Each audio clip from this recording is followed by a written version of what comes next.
Convido-os a abrirem comigo suas Bíblias no Evangelho de Mateus, capítulo 13.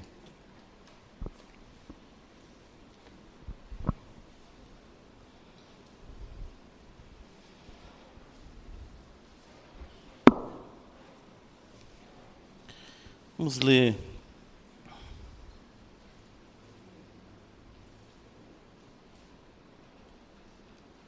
do verso 1 até o verso 6. Na sequência, iremos ler o verso 20 e o 21.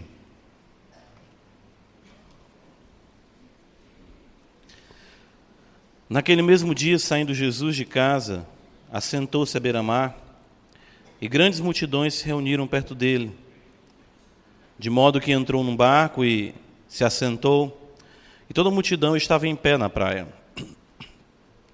E de muitas coisas lhes falou por parábolas e dizia: Eis que o semeador saiu a semear.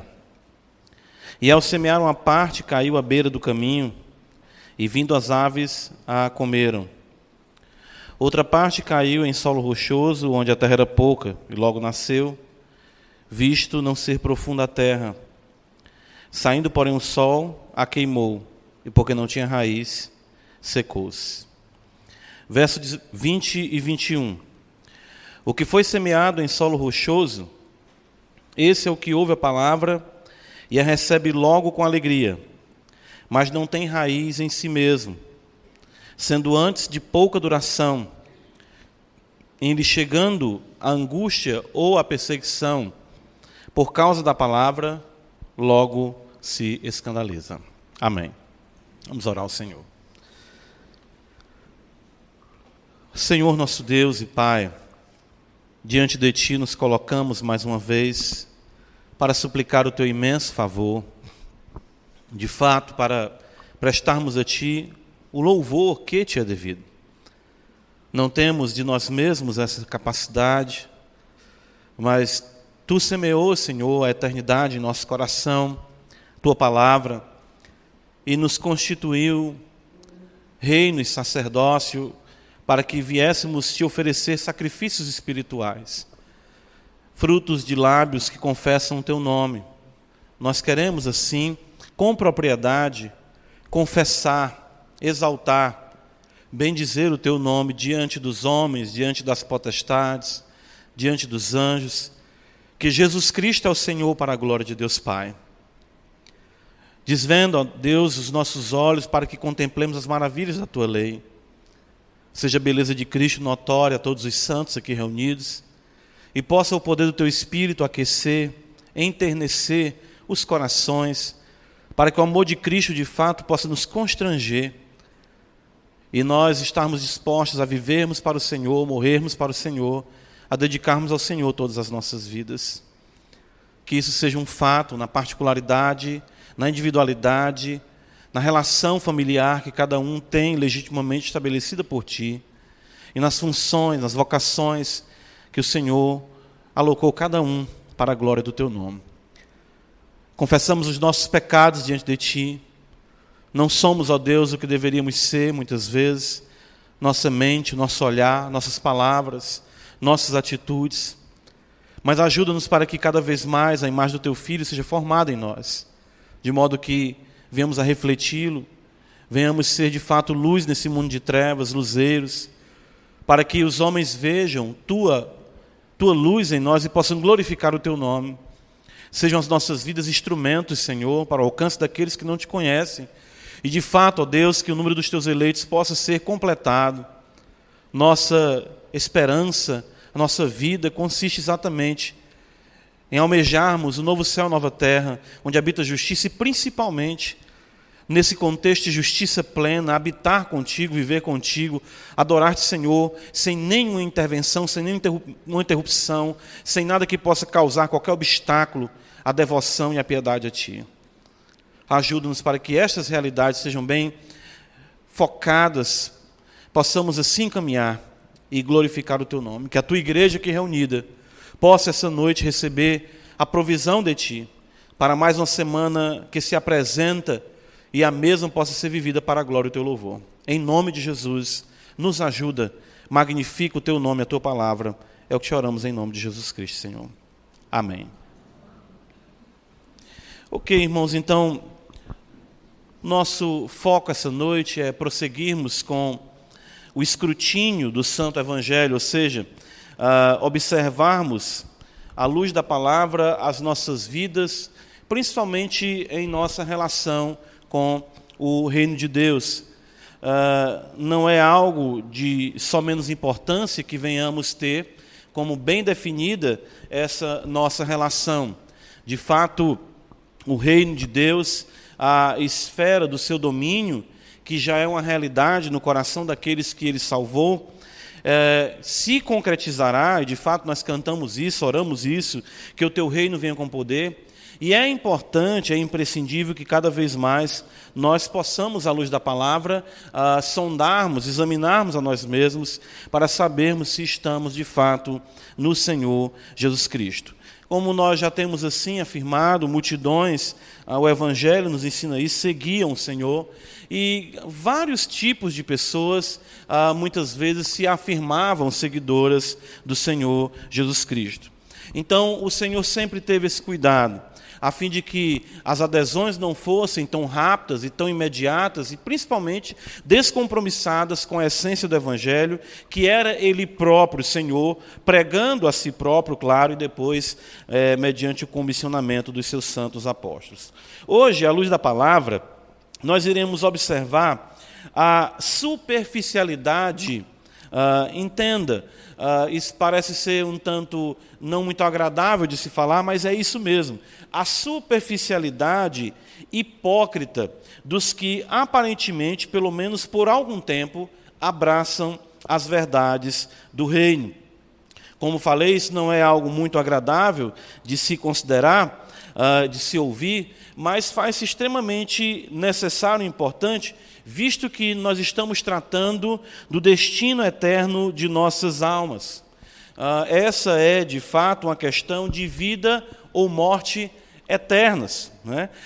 Quando nós consideramos as pessoas que são impactadas pela palavra, nós não podemos deixar de analisar isso e termos o cuidado para que não venhamos ser encontrados neste grupo que o Senhor aqui apresenta como a semente que caiu em solo rochoso. Há, inquestionavelmente, isso nós não podemos negar, uma beleza intrínseca ao Evangelho. O Evangelho ele é atraente por si mesmo. A história do Evangelho, a beleza do Evangelho, ela é realmente conquistadora. E muitos se empolgam de uma forma arrebatadora pelo Evangelho. Então o Evangelho ele tem esse poder de trazer essa empolgação arrebatadora, não é? Nós podemos afirmar que muitas vezes as falsas adesões ou as falsas conversões expressam até mesmo mais vivacidade e alegria do que as verdadeiras conversões. Isso é algo bem interessante quando nós lemos as páginas do Novo Testamento, onde pessoas parecem explodir de amor e de fé, mas de uma forma tão rápida passam, como nós podemos observar nas páginas das Escrituras, né? Personagens que, por exemplo, como está registrado em Atos 8, Simão, Lucas diz para nós, registrando ali, que Simão abraçou a fé e acompanhava de perto a Filipe, extasiado com os sinais que Filipe fazia. Mas quando desceram para Samaria, Pedro e João, ele exatamente viu os discípulos imporem as mãos sobre os moradores de Samaria e ele quis assim comprar o Espírito Santo, né? Ofereceu dinheiro para que pudesse ter aquele mesmo poder. Então Pedro se voltou para ele e disse que ele estava em fel de amargura e laço de perdição. Né? Ou seja, ele não tinha sorte nem parte naquele ministério, mas Lucas registra pelo ponto de vista do observador, e é isso que o Senhor quer que nós estejamos atentos, que muitas pessoas parecem, mas de fato não são. Né? Estava lembrando exatamente daquela expressão antiga, né? aquele shampoo, o pessoal falava o Denorex, né? Parece, mas não é. Né? Parece, mas não é. Então isso pode ser algo assim exuberante. E é exatamente isso que a parábola do semeador nos apresenta aqui com este segundo solo. Eles saíram do nosso meio, diz o apóstolo João, mas não eram dos nossos, né? Porque se fossem dos nossos, teriam permanecido conosco. Nós não podemos ter esse assunto como algo, vamos dizer assim, prescindível, né? Afinal, nós devemos responder a pergunta de forma muito bem definida. Nós estamos ou não estamos no reino de Deus, né? Assim, o nosso propósito é continuarmos a exposição dessa parábola e dirimirmos, claro, todas as dúvidas e também confrontarmos a nós mesmos para que venhamos, em nenhum momento, não venhamos a ser enredados pela hipocrisia, mas rogarmos a Deus para que Ele nos conceda e, de fato, confirme a autenticidade da nossa fé e, assim, se alguém se enquadrar dentro desse contexto de uma fé efêmera, temporária, possa, então, receber do Senhor uma fé verdadeira e sincera. Então, veja comigo, Mateus capítulo 13, versículo de número 5, a natureza do solo, que nós vamos observar quando formos tratar de todos esses solos, o Senhor Jesus nos fala, outra parte caiu em solo rochoso, né? Lucas vai dizer para nós que outra parte caiu sobre a pedra. Ou seja, primeiramente, nós devemos considerar aqui que este solo, ele é tão duro, ou podemos até dizer, mais duro do que o solo que nós observamos na semana passada, o solo à beira do caminho. Ou seja, a dureza do coração deste solo, ela não é patente, ela é latente. Comparando com a semente que caiu à beira do caminho, nós podemos dizer até assim, essa pessoa não quer nada com o Evangelho.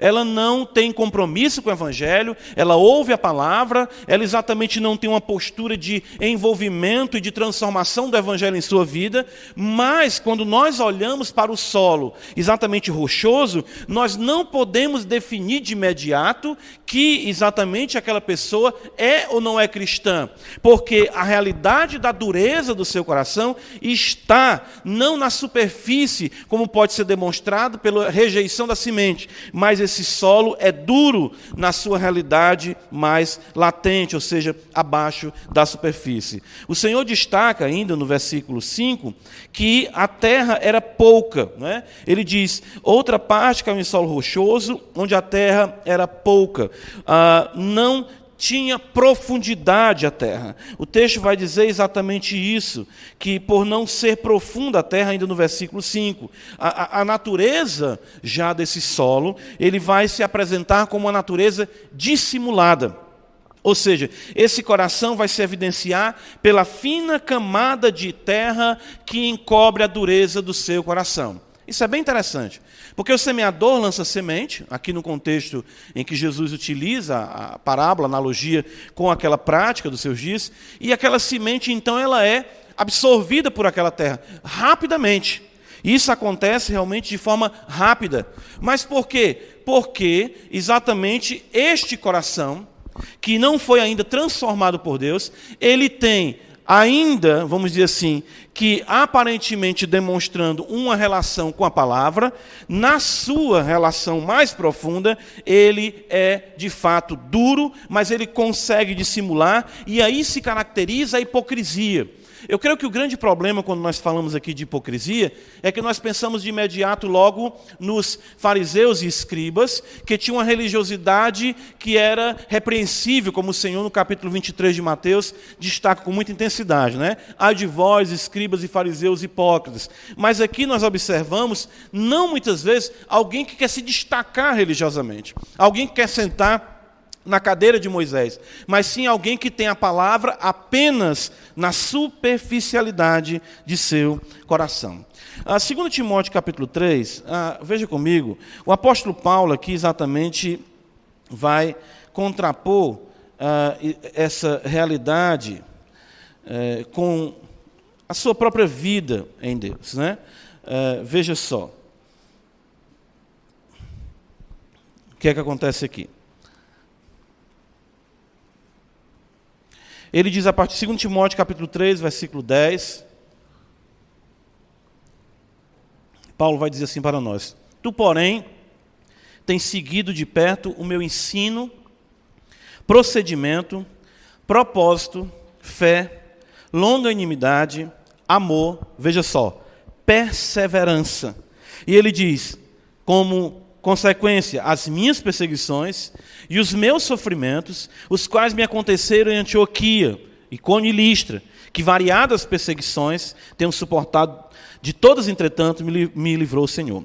Ora, todos quanto querem viver piedosamente em Cristo Jesus serão perseguidos. Agora veja o versículo 13. Mas os homens perversos e impostores irão de mal a pior, enganando e sendo enganados. Então o caráter da fé, vamos dizer assim, temporária, deste solo rochoso, é que de fato ele terá uma característica de dissimulação que trará um engano ao seu próprio coração. O apóstolo Paulo mostra a sua vida num contexto de perseverança, de perseguição, em uma vida de fato piedosa, ele vai dizer no versículo 12. Lembrando que no capítulo 3, versículo 5, Paulo diz que esses homens têm forma de piedade, negando-lhe, entretanto, o poder. Irmãos, isso é realmente algo que nós temos que levar em consideração quando analisamos o abraçar do Evangelho e exatamente aqueles que afirmam servir a Deus, sem de fato serem perseverantes, sob intensa perseguição e com um caráter piedoso e aprovado aos pés do Senhor. Os impostores, como diz o apóstolo Paulo, irão contrapor essa realidade. Eles não irão de forma nenhuma revelar a autenticidade de quem eles são, e isso se mostrará exatamente como o Senhor Jesus nos apresenta, pelas perseguições, pelas aflições, que mostrarão o aspecto não permanente da fé que eles têm.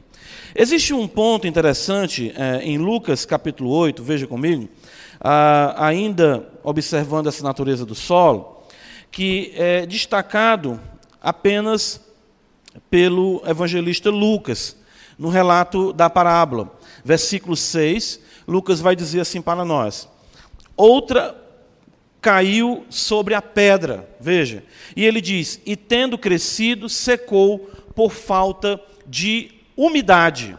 Esse aspecto aqui também do solo, ele é unicamente relatado para nós por Lucas. Lucas destaca esse fato interessante da ausência de umidade, não é?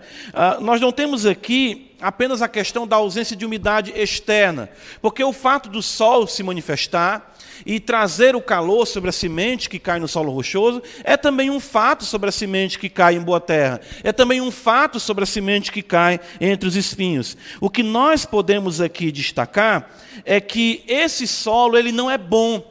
Ele não consegue de forma nenhuma ter uma fonte de vida em si mesmo. Ou seja, a ausência de vida nesse solo. A ausência realmente, vamos dizer, de propriedades que propiciem à semente um frutificar, um germinar de forma própria que venha produzir os seus frutos. Eu lembro aqui da ilustração de John Bunyan, no Peregrino, em que ele destaca quando o cristão chega ali com o intérprete, né, naquela grande casa, e ele observa uma chama exatamente ao pé de uma parede, e ele vê um homem derramando água intensamente sobre aquela chama. E aquela chama não se apagava. Então, o cristão pergunta, por que a chama não se apaga? Então o intérprete leva o cristão para o outro lado da parede e ele vê o Senhor Jesus derramando azeite do outro lado da parede, alimentando aquela chama. Então o que acontece, que nós podemos ver aqui, é que a chama não se apagava, embora as investidas de Satanás fossem tão intensas, por conta exatamente dessa nutrição que procede e que caracteriza a vida que é transformada. João capítulo 4, o Senhor Jesus vai dizer algo dessa natureza para nós. Veja, falando com a mulher samaritana, ele diz assim, João capítulo 4, versículo de número 14. Vamos ler a partir do verso 13. Afirmou-lhe Jesus, quem beber desta água tornará a ter sede. Aquele, porém, que beber da água que eu lhe der, nunca mais terá sede. Pelo contrário, A água que eu lhe der,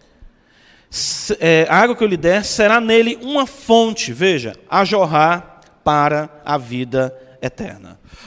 Então percebam, a realidade desse solo é uma realidade dissimulada e destituída de vida em si mesma. Ok? Porém, ele tem a capacidade, pela sua fina camada de terra, de absorver rapidamente a semente. Isso então vai aparentemente trazer para nós uma realidade de uma conversão que pode muitas vezes encantar e encher os olhos. Volta comigo para Mateus capítulo 13. Então, isso é importante. O aparente fruto que esse solo nos apresenta, ele é também algo que nós devemos considerar. Veja Mateus capítulo 13, Jesus diz o seguinte, no versículo de número 20. O que foi semeado em solo rochoso é o que ouve a palavra e recebe logo com alegria, que é exatamente o que o Senhor vai dizer no versículo 5, que logo nasceu, diferentemente da semente à beira do caminho. Não é? Essa parece ser uma semente promissora. De fato, essa semente que cai à beira do caminho, que cai no solo rochoso, ela não é arrebatada por Satanás. A eficácia do trabalho de Satanás não é demandado aqui no que concerne ao solo rochoso.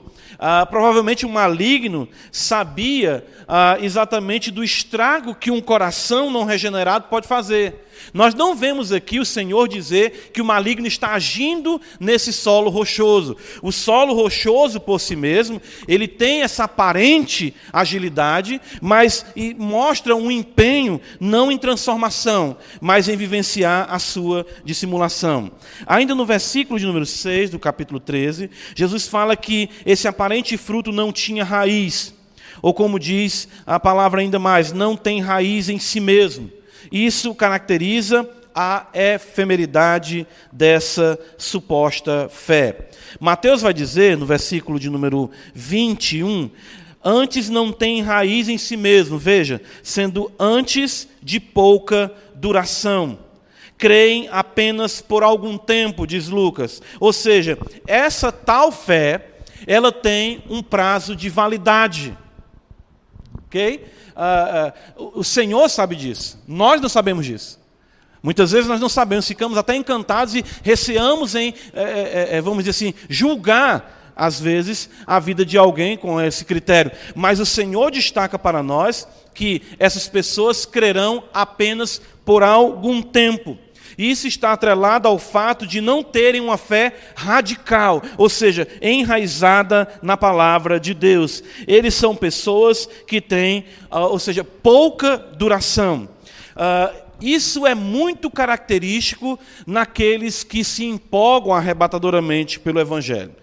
Mateus capítulo 13, veja, esse advérbio aqui é muito utilizado, tanto em Marcos e aqui agora com a semente que cai entre os espinhos. Veja no versículo de número 5. Outra parte caiu em solo rochoso, onde a terra era pouca. Veja, e logo nasceu. Veja só.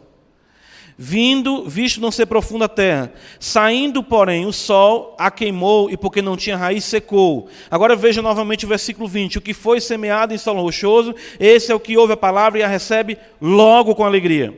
Versículo 21. Mas não tem raiz em si mesmo, sendo antes de pouca duração. Em lhe chegando a perseguição ou a angústia por causa da palavra, logo se escandaliza. Ele logo nasce, logo recebe e logo se escandaliza. Certo? Então aquilo que parece um resultado maravilhoso do Evangelho na vida daquela pessoa é também algo que irá passar com muita rapidez. Não tem permanência em si mesmo. Nós vemos por conta do solo, que é em sua natureza duro, embora tenha uma camada fina de terra. Nós vemos que isso se dá pela natureza também do solo e do próprio fruto não ter raiz, de não ter vida em si. E aquilo que vai aparecer aos nossos olhos, que vai crescer com imediatismo, também vai passar com o mesmo imediatismo. São o que nós chamamos os meteoros da fé. São o que nós chamamos, exatamente melhor ainda, os cometas da fé. pessoas que passam rapidamente, pessoas que se empolgam com o Evangelho, pessoas que abraçam o Evangelho, pessoas que exatamente dizem que o Evangelho é tudo, mas por qualquer coisa, logo também se escandalizam. Daí vem algo que eu creio que nós, como igreja, somos muito falhos em nossos dias. Nós devemos ser cautelosos, de fato, sermos mais cautelosos em darmos o status de cristãos àqueles que corrompante abraçam a fé. Eu sei que isso é exagero, mas existia um certo critério utilizado por alguns que só se deixavam ser batizados no fim da vida. Porque queriam exatamente observar se aquelas vidas correspondiam a uma transformação autêntica do Evangelho. Então, nós temos muita facilidade. Eu me lembro que o meu primeiro contato com a igreja evangélica, com o protestantismo, se deu com essa realidade de alguém dizer que é crente ou de vir à frente em um ritual promovido pela igreja, chamado de um apelo, ou simplesmente uma reunião mais impactante ou empolgante com louvores em extremo, e aquela pessoa chorar, vir as lágrimas, e alguém dizer, é o Espírito Santo que está operando ali, e aquela pessoa, eu quero Jesus, eu quero servir a Jesus, e muitas vezes aquela fé não dura nem 24 horas. É conhecido aquela história, né? Eu já falei para os irmãos do Dr. Lloyd Jones, que ele estava pregando na igreja e observou uma pessoa chorando copiosamente na galeria. E disse que quando ele estava à porta, cumprimentando os irmãos que iam saindo, aquele homem ainda vinha com o rosto marejado pelas lágrimas, e ele pensou em desafiar aquele homem a um compromisso com Cristo. E ele disse, não vou fazer isso. Ele sentiu que estava tomando a frente da ação do Espírito Santo. E deixou passar. No outro dia, quando ele vinha, de segunda-feira era a reunião de oração, ali em Westminster, e ele viu aquele homem em um bar. E aquele homem viu ele, aquele homem já estava alterado pelo efeito do álcool, e disse, doutor, se o senhor tivesse me chamado ontem, eu teria seguido a Cristo. Aí o doutor ainda foi condescendente e disse, não seja por isso, vamos à igreja, hoje teremos reunião de oração. Ele disse, não, tinha que ter sido ontem. E o Dr. Lloyd Jones disse para ele, se o que aconteceu com você não durou nem 24 horas, não interessa a Cristo, nem tampouco a mim, passar bem. Então isso é algo que nós somos muito fáceis, somos muito pródigos em estendermos a destra de comunhão a pessoas que estão aparentemente empolgadas com o Evangelho. Isso principalmente hoje aos chamados adeptos da fé reformada. Hoje em dia todo mundo é reformado. Hoje em dia todo mundo é calvinista. Hoje em dia todo mundo diz que compreende a doutrina dos reformadores, que entende, teologa, enfim. Mas nós, quando vamos observar aquelas vidas, passa, onde está fulano? Não está mais aqui. Onde está cicrano? Rapaz, aconteceu isso com ele. Ou seja, não há permanência na fé. Hebreus capítulo 13, veja, eu gosto muito desse texto, ele é muito instrutivo para mim como cristão, eu creio que assim deve ser para todos nós.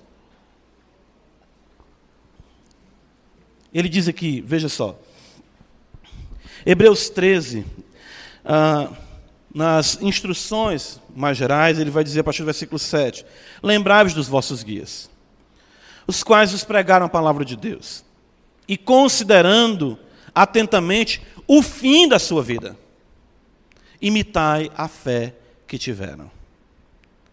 Aí ele vai dizer, Jesus Cristo ontem, hoje é o mesmo, será para sempre. Não vos deixeis envolver por doutrinas várias e estranhas, porquanto o que vale está o coração confirmado com a graça e não com alimentos. Veja que o autor aos Hebreus coloca como critério de se reconhecer alguém como um guia, aquele que tenha vivido e morrido na mesma fé. Na mesma fé. Essa alegria arrebatadora, esse empolgar-se pelo Evangelho, é algo que nós devemos ter muito cuidado. De fato, o que nós devemos buscar mais é a tristeza, primeiramente, ou seja, corações que chorem os seus pecados e aí sim se alegrarem depois com a reconciliação. Onde estão as crises de arrependimento? Veja que em Mateus capítulo 13 diz que ele recebe a palavra com alegria. Que a pessoa diz assim, olha, Cristo disse que tu é pecador. Amém, eu sou pecador. Que aleluia, misericórdia. Cristo morreu pelos meus pecados, né? Sim, onde está o lamento? Onde está o pesar? Onde está exatamente o entristecer-se? Romanos capítulo 8, essa é uma interpretação, né, que você pode questionar até, mas eu acho interessante dos puritanos quanto o testemunho do Espírito. E eles vão exatamente dizer, em Romanos capítulo 8, no versículo 15, porque não recebestes o espírito de escravidão para viverdes outra vez atemorizados, mas recebestes o espírito de adoção baseado no qual clamamos, Abba Pai. Para os puritanos, esse espírito de escravidão que trazia essa questão da pessoa ficar aterrorizada era a própria ação do Espírito Santo que pressionava, constrangia, levava a pessoa a ficar compungida pelos seus pecados. Então ela ficava esmagada. Ela ficava exatamente ali, perplexa diante dos seus pecados. Quando nós lemos a história de John Bunyan, eu não estou querendo tomar aqui a regra de uma vida para ser padrão para todos, mas hoje nós não encontramos nenhum mínimo, irmãos, de tristeza pelos pecados, um mínimo de compreensão da gravidade de uma vida sem Deus. Nós não paramos para meditar muitas vezes na santidade do Senhor. E John Bunyan, ele passa 18 meses sofrendo essa realidade de perceber os seus pecados, até que ele possa se voltar para Deus e dizer, Abba Pai, o Espírito Santo testificar com seu Espírito que ele é Filho de Deus. Tiago capítulo 4 é outro texto que também eu acho muito importante para nós. Veja só, no versículo de número 8, veja o que está escrito.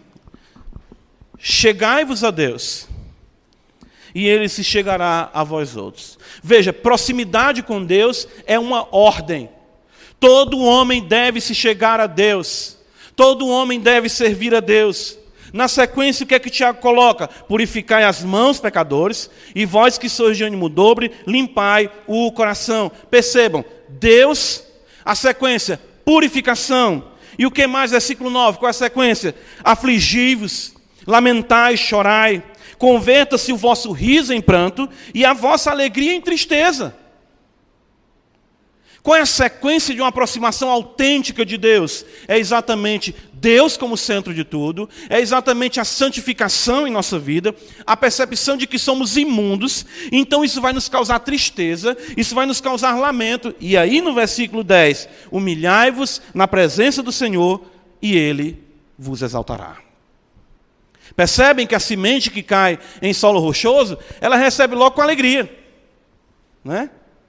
Alegria, né? Que alegria, que maravilha. Não há uma consideração, um ponderar exatamente a gravidade dos pecados e a necessidade de se aproximar do Senhor. Nós precisamos confrontar, irmãos, isso nas nossas vidas e na vida daqueles que se apresentam como cristãos sem terem de fato tido esse impacto do Evangelho sobre as suas vidas. O que nós precisamos fazer, como eu disse, hoje se nivela cada vez mais para baixo o relacionamento com Cristo, quando deveríamos cada vez mais observarmos a grandeza da palavra e demandarmos mais de nós e também em nossa pregação e ensino, comprometimento com o Senhor. Então, volta comigo para Mateus capítulo 13, veja, ele vai dizer para nós. Nós vimos aqui a natureza deste solo e esse aparente fruto. O Senhor vai continuar dizendo, no versículo de número 6, saindo, porém, o sol a queimou, e porque não tinha raiz, secou-se. Versículo 21, o Senhor Jesus fala, mas não tem raiz em si mesmo, sendo antes de pouca duração, em lhe chegando a angústia ou a perseguição. Lucas vai dizer que em chegando a hora da provação. A hora da provação. Irmãos, inevitavelmente, o que o Senhor apresenta, tanto em Mateus como em Marcos, eles são quase que ipsis literis, a narrativa dessa parábola nesse ponto aqui. é que angústia e perseguição, angústia ou perseguição, o fato é que inevitavelmente elas virão. Lucas pontua isso para nós como a hora da provação. Chegará um momento em que essa suposta fé será desmascarada. É isso que o Evangelho mostra para nós. E a maneira de se desmascarar essa realidade é exatamente com a provação, que é determinada por Deus para todos aqueles que se afirmam cristãos. Todos os dias, né? Essa analogia com o sol é muito interessante, porque o sol, todos os dias, ele se manifesta. Todos os dias o sol virá. E isso nos lembra o que o Senhor já nos ensinara. Em Mateus 6, versículo 34, ele diz: cada dia trará o seu mal. Efésios 6, versículo 13, o apóstolo Paulo vai dizer que nós devemos tomar a armadura de Deus para resistirmos no dia mau, nos dias maus. Então, é muito importante nós considerarmos uma realidade, que é pura desonestidade não comunicar essa realidade inevitável que acompanha o serviço a Deus. Ou seja, de que angústia, perseguição, provação serão inevitáveis e farão parte da vida cristã enquanto ela durar aqui deste lado de cada eternidade. Então, é algo que nós não podemos negociar. Tem até pessoas que dizem, não, fala das alegrias, fala das benesses, mas não fala exatamente de perseguição, de luta, senão a pessoa vai desanimar. Não, isso é desonesto. É uma falácia a igreja dizer, pare de sofrer. O que o Evangelho nos ensina é, comece a sofrer. E continue sofrendo até o dia em que você adentre exatamente no estado de glória. Marcos capítulo 10, eu quero ler algumas referências aqui, se você puder me acompanhar, porque eu creio que, e de fato elas são instrutivas para mim, quando essas aflições se apresentam. Marcos 10, versículo 29, Jesus vai dizer, em verdade vos digo, Marcos 10, verso de número 29, veja só.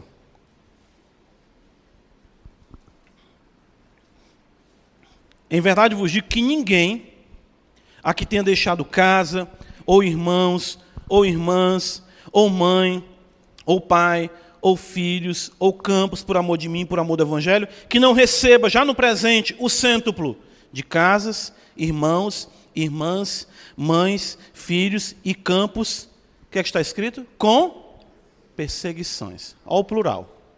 Com perseguições. E no mundo por vir a vida eterna. No mundo por vir. Então, seguir a Cristo, certo? É uma realidade inevitável de perseguições. Perseguições. Mateus capítulo 5, né? Nós estamos no Evangelho de Mateus, eu creio que são essas questões que nós não ponderamos. Nós gostamos de ser chamados de bem-aventurados, e de fato assim o somos. Mas Jesus vai dizer, na conclusão das bem-aventuranças, como as duas bem-aventuranças, o seguinte, versículo 10, bem-aventurados os perseguidos por causa da justiça, ou seja, por causa da palavra, porque deles é o reino dos céus. Bem-aventurados sois quando, por minha causa, vos injuriarem e vos perseguirem e mentindo disserem todo mal contra vós. A calúnia, a infâmia, será exatamente uma estratégia que Satanás lançará sobre nossas vidas. E isso faz parte do discipulado, da perseguição. É interessante isso, né? O que nós mais queremos é ter uma imagem ilibada. Provérbios vai dizer que não há nada melhor do que o bom nome. Mas o próprio Senhor, quando aqui esteve, foi chamado de Belzebu, foi caluniado, disse que ele pregava contra Moisés, pregava contra o templo, acusaram Jesus até de, como se fosse, quem sabe, um terrorista, ele vai destruir o templo, ele vai explodir esse templo. Mas nada disso demoveu Jesus do foco exatamente de obedecer ao Pai. O texto de Atos 14 é um texto também muito consolador para mim, porque nós temos aqui a primeira viagem missionária. E o apóstolo Paulo, então, tendo passado por cidades como Listra, Icônio, Antioquia, enfim, o texto diz, no versículo 21, que tendo anunciado o evangelho naquela cidade, feito muitos discípulos, voltaram para Listra, Icônio e Antioquia. Veja o versículo 22. Fortalecendo a alma dos discípulos, exortando-os a permanecer. Veja, permanecer, porque são muitos os que não permanecem. Permanecer firmes na fé e mostrando que através de muitas vitórias, de muitas alegrias, nos importa entrar no reino de Deus. É assim que está na sua Bíblia? Através de muitas o quê? Tribulações. Irmãos, são igrejas plantadas que não têm nem 3, 4 meses de existência. Paulo prega o evangelho para essas igrejas e diz o seguinte: vocês vão agora sofrer, não é pouco não. Mas a permanência em contexto de sofrimento e de aflição mostra a autenticidade da vossa fé. A entrada no reino de Deus não pode ser contornando tribulação, contornando angústia, contornando as dores da renúncia, não. Sim, através das tribulações é que nos importa entrar no reino de Deus. 1 Tessalonicenses, veja, eu gosto também desse texto, porque a doutrina da predestinação, o decreto, é consolador. Mas quando nós falamos em decreto, nós temos a tendência de pensar unicamente nessa parte que nos traz mais alívio. Eu estou destinado para a vida eterna. Amém. As boas obras foram destinadas pelo Senhor para que eu andasse nelas. Ok, Efésios 2:10. Mas Deus não só preparou as boas obras para que você andasse nelas, nem determinou a sua vida apenas para que você chegasse no céu. Amém por isso. Mas as próprias aflições, diz o versículo 3 do capítulo 3, a fim de que ninguém se inquiete com estas tribulações, porque vós mesmos sabeis que estamos designados para isso. É decreto de Deus sobre a sua vida de que você vai sofrer. É decreto. Ora, se ele não poupou o seu próprio filho, e que o caminho da glória ele é precedido pela aflição para o próprio Filho de Deus que não tem pecado, por que que nós queremos uma vida ausente de aflições, ausente de tribulações? Isso, irmãos, é característica de fé hipócrita. A pessoa que, quando exatamente ela não tem uma fé em Cristo, em que a semente não alcançou o seu coração, porque o seu coração é rochoso, no momento da tribulação, no momento da aflição, ela fica insatisfeita e amargurada contra Deus. Eu já vi isso, é terrível. Eu já vi isso. Eu já tive que lidar com pessoas falando para elas de Cristo, crentes já há algum tempo, e aí o que acontece? A pessoa no momento da aflição, ela questiona, cadê Deus? Eu estou servindo. Nem assim também não. Eu não aguento também não. Ele está pensando o quê? Ele sabe que eu sou pó. Por que ele faz isso comigo? Irmão, não diga um negócio. Que não diga o quê? Eu tenho que ser franco. Pessoa que eu conversei com ela nesse sentido, hoje se encontra afastada e exatamente numa vida miserável. Dominada pelas drogas e prostrada pelas enfermidades. 1 Pedro capítulo 4 é outro texto bem interessante.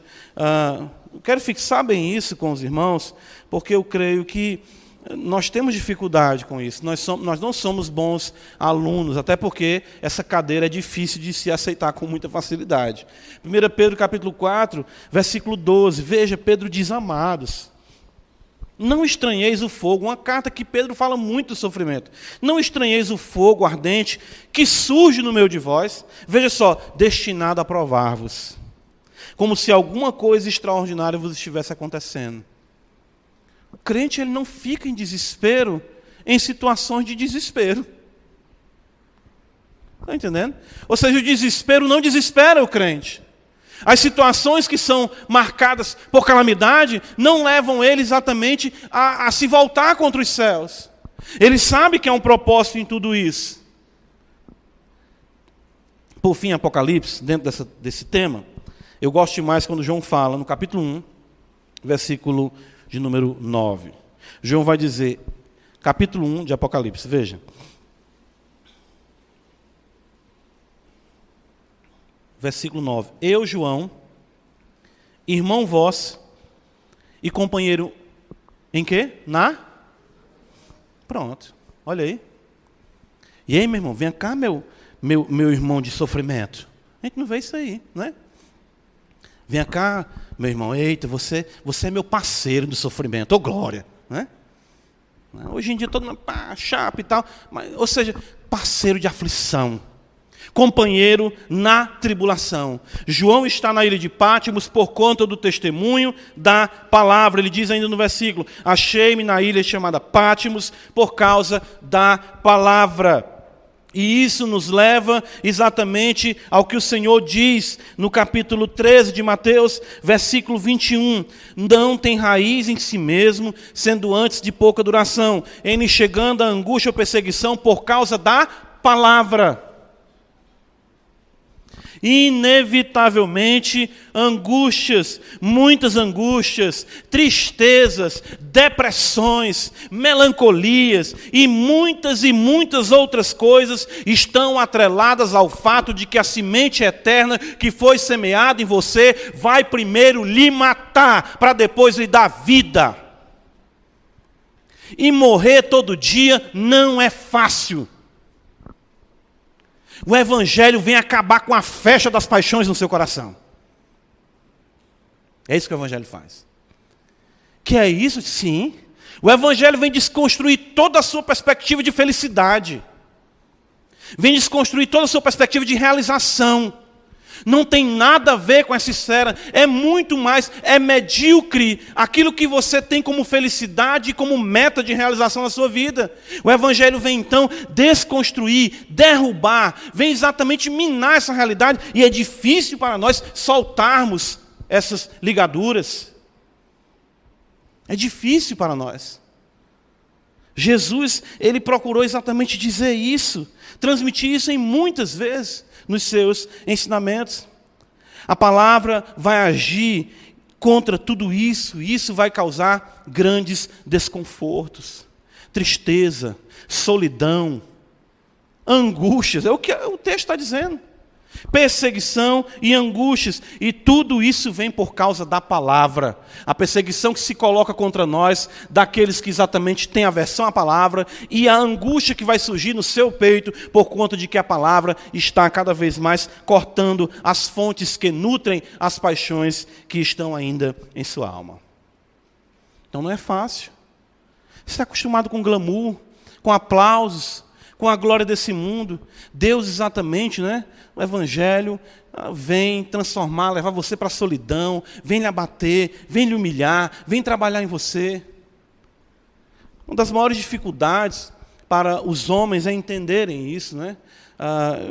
Eu vejo essa questão, eu não esqueço, aquilo ali para mim ficou muito marcado, quando o pastor Marcos Granconato esteve aqui e falou do seu contexto de vida no seminário, né? Sozinho, né? Num lugar distante da sua família, morando numa casa que parecia um porão, ainda tinha um cachorro com gogo latindo de noite nos ouvidos dele. Ele disse que sentia, meu Deus, até esse cachorro é literalmente um cão, né? Literalmente, o cão está me perturbando, literalmente aqui. Aí eu lembro que ele disse que ali ele procurou um lugar e falou com o Senhor, Deus, né, me ajuda. Né? E foi aí que Deus foi abençoando a vida dele. E claro, ele, né, Deus abençoou com o casamento, enfim, com o ministério e tudo mais. Mas essas circunstâncias, irmãos, elas são propícias e são coordenadas pelo decreto de Deus para mitigar, matar, cortar as fontes que alimentam as paixões que ainda fazem guerra contra a nossa alma. Então entenda, o Evangelho vai trazer muito desconforto em você. Mas esse desconforto é para lhe preparar para exatamente herdar o que há de mais glorioso, a vida eterna. É essa a promessa do Evangelho. Não tente redefinir o Evangelho com expectativas apenas de sucesso e de alegria aqui. Isso são consequências que ele pode dar, se o Senhor quiser. Mas isso não é de fato o foco do Evangelho. Mateus capítulo 13, então, Jesus vai dizer que eles, ou seja, não têm raiz em si mesmo, sendo antes de pouca duração, eles chegando à angústia ou perseguição por causa da palavra, logo se escandaliza. Veja, ele logo se alegra, logo recebe e logo se escandaliza. Ou seja, se desviam. Esse será o resultado evidenciado por tal tipo de solo. Por tal tipo de solo. Mais uma vez, por isso que é muito aconselhável você ler o Peregrino. Spurgeon lia ele todo ano, né? Uma vez por ano ele lia o Peregrino, e você senta e lê, é envolvente. Logo no começo da caminhada, na jornada de cristão, eles saindo da cidade da destruição, as pessoas ficam impactadas porque cristão deixa tudo para trás e vai agora rumo da cidade celestial que ninguém vê. 2 cidadãos da cidade da destruição acompanham cristão com o objetivo de dissuadi-lo daquela insana empreitada. Um se chama obstinado e o outro se chama volúvel. O obstinado, então, diz: o que você vai fazer? Não, que loucura, você vai deixar tudo para trás, olha sua esposa, olha seus filhos, por conta de uma coisa que você nunca viu. Aí ele diz: não, mas o que está escrito nesse livro me garante uma vida de glória, uma vida realmente diferente. Essa cidade está condenada à perdição, o fogo do inferno está sobre os pés dessa cidade. Aí volúvel diz: sabe de uma coisa? O que ele está falando faz sentido. Quem sabe ele não esteja falando a verdade. Aí o obstinado diz: até você? Pois se você quiser seguir ele, siga que eu não vou. Aí volúvel diz: eu vou com ele sim. Obstinado então volta para a cidade de destruição e volúvel continua com o cristão. E ele diz: cristão, fale-me mais das glórias desse local. E ele diz: olha, lá não haverá mais morte, não haverá mais pranto, não iremos mais pecar. Ele: muito bom, continue, continue. As companhias que teremos, olha, serão os serafins, os querubins, habitaremos com seres de luz que nós não temos nem condições de focá-los, ou seja, tanta é a glória que eles têm. Ele é realmente, isso é algo maravilhoso. Aí tem uma nota interessante, de uma edição, que é a que eu tenho, da Mundo Cristão, que tem uma nota de John Bunyan que diz assim: ser volúvel às promessas, de fato, ser maleável às promessas, não basta. A pessoa se encanta. É mesmo, é assim, eu vou ter isso, vou. Aí ele vai. Ele ficou maleável. Mas veja, o nome dele ainda era volúvel. O texto diz então que eles, conversando sobre as glórias do lugar, ambos caem no pântano do desânimo. E a lama do pântano é tão pegajosa, tão densa, porque a lama que forma o pântano do desânimo é exatamente das angústias e tristezas e dos pecados que desaguam dos peregrinos para aquele lugar. Quando são cada vez mais libertados pela palavra disso, tudo que é ruim deságua ali. Então eles caíram no pântano do desânimo. Cristão então passa a afundar, por conta do fardo que lhe era pesado, e volúvel diz: o que é isso? Esse pântano não está aí no teu mapa, não? Ele diz: não, eu não sabia. Como é que a gente cai num negócio assim com muita dificuldade? Ele sai. E é interessante que a narrativa de John Bunyan diz que cristão vai procurar sair buscando a outra margem mais perto da cidade celestial, enquanto o volúvel vem para a outra margem que é mais fácil. E ele diz: olha, se no começo dessa jornada nós já enfrentamos uma situação tão complicada como essa, eu não sei o que de pior pode nos acontecer até o final da mesma. Fique você com a minha parte da herança, que eu não quero mais conversa com isso. E volúvel voltou para a cidade da destruição. Por isso que o seu nome é volúvel.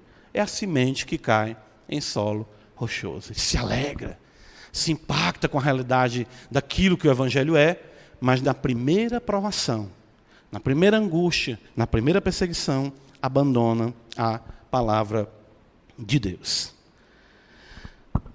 Livro do profeta Oséias, esse último versículo para nós concluirmos, diz exatamente assim para nós, olha.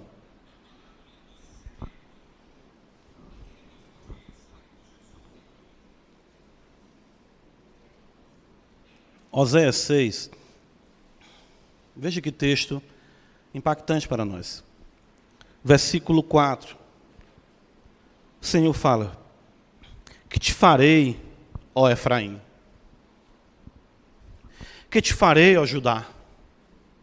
Porque o vosso amor é como a nuvem da manhã, e como o orvalho da madrugada que cedo passa. Deus está dizendo: Efraim, Judá, a nação, o amor de vocês se dissipa, assim como o orvalho, como a nuvem da manhã com os primeiros raios do sol. Que amor é esse que você me tem, que não suporta nenhum momento de angústia? Que amor é esse que você me tem, que não suporta nenhuma perseguição? Que amor é esse que você me tem, que só pode ser cultivado, segundo a sua compreensão, em um contexto de conforto? A verdadeira fé, irmãos, ela é caracterizada pela perseverança. O versículo é muito mal aplicado, quando o Senhor fala, aquele que perseverar até o fim será salvo. O arminiano quer dizer, está vendo? Depende de você. Não, isso é uma coisa evidente. É exatamente o que caracteriza aqueles que são salvos. É a permanência. O mundo pode se acabar, a minha vida pode se acabar, ou como Jó diz, ele pode até me matar, mas eu esperarei no meu Redentor. Pode me cortar as pernas, pode me cortar as mãos, pode me tirar a própria vida, eu sei que o meu Redentor vive. A perseverança é que caracteriza a fé verdadeira. E isso em obediência e amor à palavra. O Salmo 1 vai dizer que os que usam de engano não permanecerão na minha casa, diz o Senhor. E o que é isso? É exatamente essa suposta fé, certo?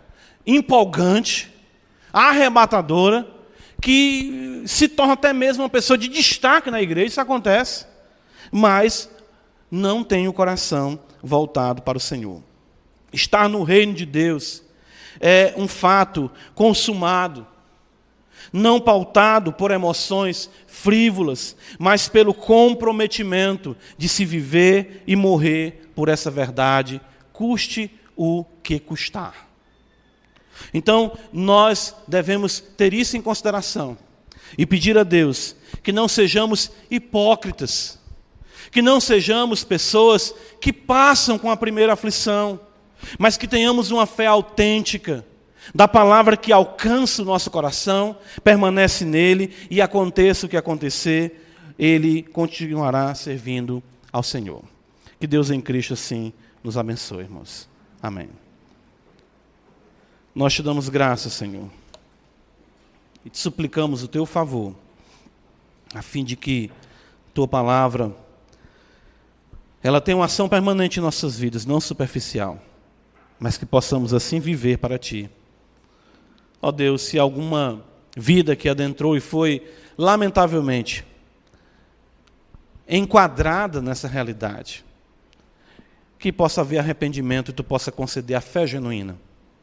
E o teu nome assim ser glorificado, Pai. Em Cristo Jesus nós choramos. Amém.